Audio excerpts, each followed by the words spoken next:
Buenos días, mi nombre es Liz Valentina Usaque Corredor y el día de hoy les voy a explicar o a exponer el libro quinto del texto Ética Nicómaco, escrito por Aristóteles, el cual nos habla de las éticas o morales de Aristóteles escritas a Nicómaco y por esto llamadas Nicomaquias.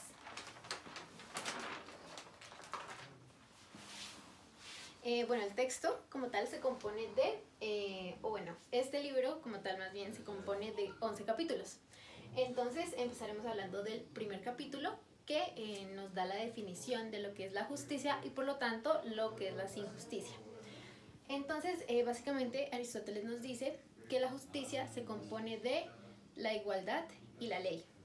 ¿Y por qué la ley? La ley siempre es justa porque es legítima y busca el bien de todos.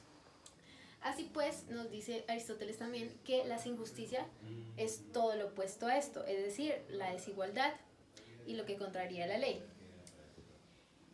Así pues, también nos dice Aristóteles que la justicia es la virtud más perfecta, es la más completa. ¿Por qué? Pues porque esta encierra todas las demás virtudes. Asimismo, nos dice que la justicia compone todas las virtudes y su opuesto, que es la injusticia, compone a todos los vicios. Entonces así queda definido lo que es la justicia y pasamos a hablar de los tipos de justicia, que es el capítulo 2. Bueno, entonces seguimos con el capítulo 2, que nos habla de los tipos de justicia. Acá Aristóteles nos habla de dos justicias en particular, que precisamente la primera es la justicia particular, que es la que va encaminada a cada uno como individuo, es decir, dar a cada persona lo que merece o dar a cada persona lo que es suyo. Por otro lado tenemos la justicia universal. ¿Qué es la justicia universal? Es aquella obligación que tenemos de hacer siempre el bien o lo que es bueno.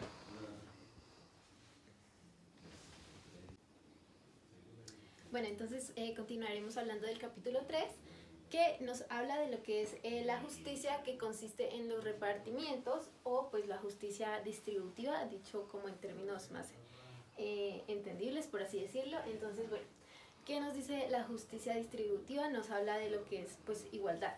Entonces, básicamente, esta justicia tiene dos especies, que es la de lo público, los intereses públicos, que es como la repartición o esa distribución de honras e intereses, y por otro lado la de los contratos. Entonces, bueno, esta primera, que nos habla de lo público, básicamente nos dice que las personas que manejan lo público, las leyes, que son aquellas que hacen parte de la aristocracia o de la burocracia, pues lo hacen porque tienen ciertos conocimientos o cierta sabiduría para hacerlo, y por eso deben hacer una distribución justa de lo que hay pues en la sociedad o dentro de la comunidad, ¿sí?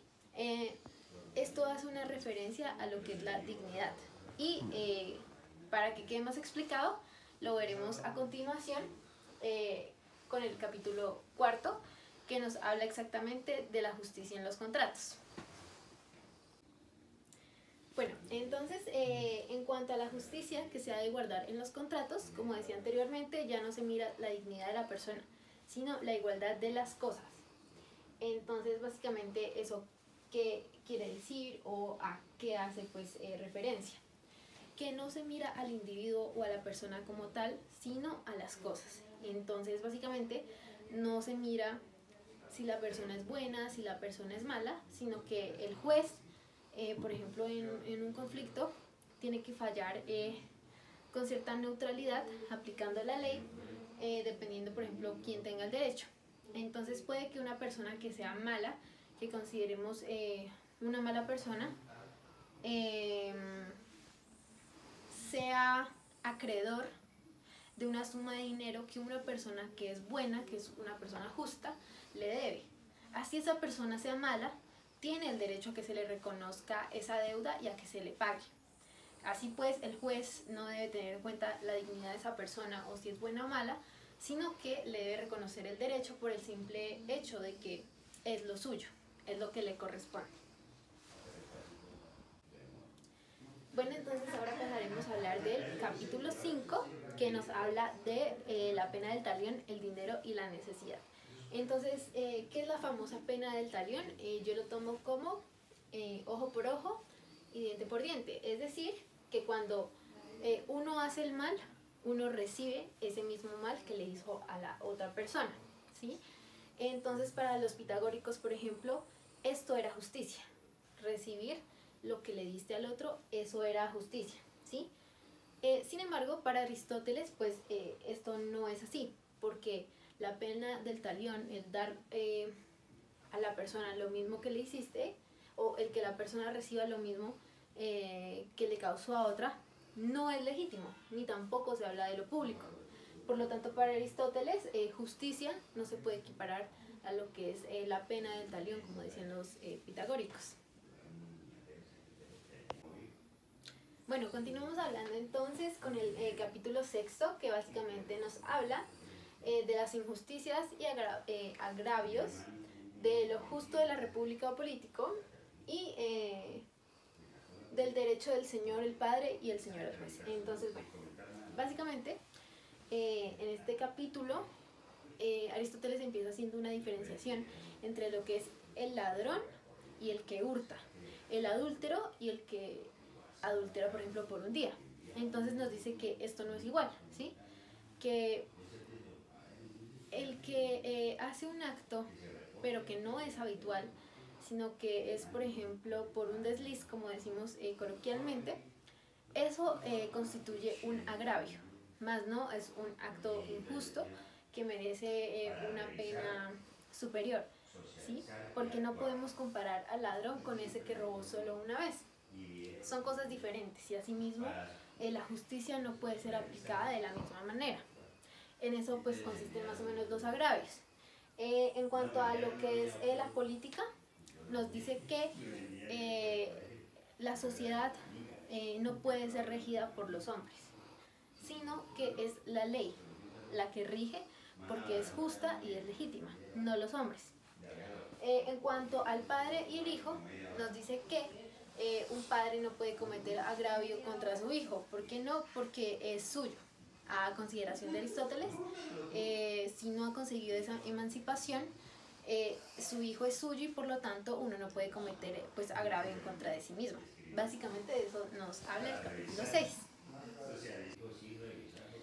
Bueno, entonces continuamos hablando de lo que es el capítulo 7, que nos trata de la justicia natural y de lo que es legítimo. Entonces hay que hacer una diferenciación entre ambas. Nos dice que hay una justicia que viene propiamente de lo que es la naturaleza, ¿sí?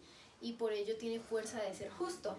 Un ejemplo de ello es cuando nuestra vida está en peligro y hay una defensión hacia lo mismo. Entonces eso es como una ley natural, por así decirlo. Como contraparte o por otro lado, tenemos que hay una aceptación que es voluntaria y es un acuerdo voluntario entre los humanos. Y de ahí es de donde nace, por ejemplo, la legitimidad de las leyes.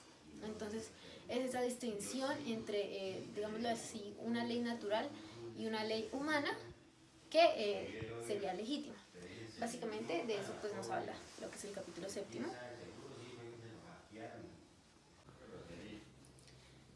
Bueno, entonces pasamos a hablar de los tipos de agravios. Entonces, primeramente, pues Aristóteles nos habla de dos tipos de agravios, unos que son forzados y otros que son voluntarios. Los que son forzados pueden ser por violencia o por ignorancia. Cuando existe violencia, pues claramente hay una coacción, entonces no prima la voluntad de la persona, por lo tanto Aristóteles dice que en estos casos, estos agravios, pues la pena no debe ser fuerte, sino que tiene que haber una misericordia en ella, al igual que cuando se peca, por así decirlo, por ignorancia. Por otro lado, tenemos los agravios que son de carácter voluntario. En estos sí prima una voluntad del querer hacer un daño o la injusticia, ¿sí? Entonces, en este aspecto, Aristóteles dice que el castigo debe ser mayor. Aún así, nos dice que el peor agravio es el que es forzado o involuntario, ¿sí? Por lo tanto, hay que tener mayor misericordia en el mismo. Bueno, Entonces continuaremos hablando con el capítulo 9, que nos habla del recibir agravio como acontece y que ninguno voluntariamente lo recibe. Bueno, básicamente este capítulo a mi parecer se explica mejor en el capítulo 11, entonces no entraré en detalles como tal, pero básicamente nos dice que uno no puede voluntariamente querer recibir un agravio porque no lo desea. Uno nunca va a desear como el mal para sí mismo o querer el mal para sí mismo. Por eso nos dice esto el capítulo 9. En cuanto al capítulo 10, nos habla de lo que es la bondad y el hombre bueno. Entonces nos hace un cuestionamiento si la bondad o lo que es bueno es equiparable o es igual a lo que es la justicia. Entonces básicamente nos trae un concepto que es el concepto de la equidad. Por ejemplo, cuando un juez encuentra una norma oscura o no encuentra una resolución justa, por así decirlo, pues acude a un criterio que llamamos equidad, ¿sí? Entonces básicamente de esto nos habla el capítulo 10. Y el capítulo 11, que nos habla de cómo ninguno hace agravio contra sí mismo. Aquí lo que nos expone es que uno no puede ser víctima y victimario al mismo tiempo. Por lo tanto, yo no puedo hacer agravio contra mi persona. Nos trae el tan famoso ejemplo del suicidio. Una persona que comete suicidio está cometiendo agravio contra sí mismo. Pues muchos diríamos que sí. Sin embargo, pues tenemos que tener en cuenta que para Aristóteles, en la ley, por ejemplo, lo que no está en la ley está prohibido. No es como ahora que lo que no está en la ley está permitido. No, para Aristóteles es lo contrario. Si algo no está en la ley, entonces está prohibido hacerlo. Así pues, cuando uno comete suicidio, para Aristóteles no lo está cometiendo contra sí, contra su persona, sino contra la ciudad, contra la sociedad. Entonces, básicamente, por eso nos dice que uno no puede cometer un agravio contra sí mismo. Y también para complementar un poco lo que era el capítulo 9. Entonces, bueno, básicamente, este fue como el resumen de lo que es el libro quinto de Ética Nicómaco, que nos habla de la virtud más importante de todas, que es la virtud de la justicia. Muchas gracias.